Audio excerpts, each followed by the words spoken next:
मजहबी जमात के एहतजाज के बायस इस्लामाबाद और रावलपिंडी में जा बजा लगे कंटेनर्स ने मामूलाती जिंदगी मुतासिर कर दिए हैं। तमाम एंट्री पॉइंट्स मुकम्मल तौर पर बंद हैं। फैजाबाद, कश्मीर चौक, सेरीना चौक, खन्ना पुल, कराल चौक पर कंटेनर्स रख दिए गए हैं।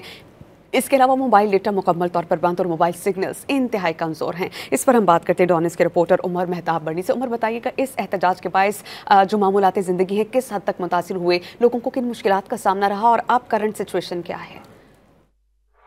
जी बिल्कुल, एक मजहबी जमात के एहतजाज के पेश नज़र इस्लामाबाद और रावलपिंडी में मुख्तलिफ मकामात पर सड़कें जो हैं वो कंटेनर लगाकर ब्लॉक कर दी गई हैं।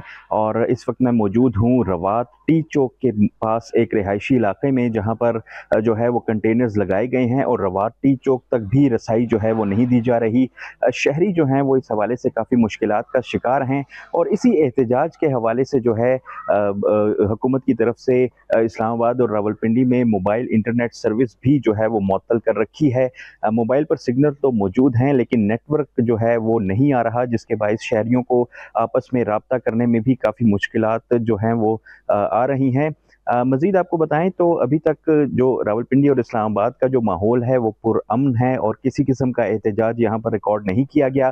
ताहम ये पेशगोई की जा रही है कि जल्द ही यहाँ पर जो मुजाहिरीन हैं वो पहुँचेंगे और उनकी तरफ से जो है यहाँ पर अमन व अमान की सूरत हाल को ख़राब करने के इम्कानात जो हैं वो बताए जा रहे हैं, जिसकी बाइस जो है ज़िले इंतज़ामिया की जानिब से जो है वो शहरियों की नकलो हरकत को महदूद करते हुए सड़कें बंद कर दी गई हैं। और अब ज़िले इंतज़ामिया जो है वो मुकम्मल तौर पर जो है एहतजाज और मुजाहिरीन से निमटने के लिए तैयार है और इस्लामाबाद को मुकम्मल तौर पर सील कर दिया गया है। और रावलपिंडी और इस्लामाबाद से तमाम जो सड़कें इस्लामाबाद की तरफ जा रही हैं उनको भी कंटेनर लगाकर सील कर दिया गया है, जिसके बायस शहरियों को भी नकलो हरकत में काफ़ी मुश्किलात का सामना करना पड़ रहा है। जी उमर मेहताब बर्नी, बहुत शुक्रिया आपका।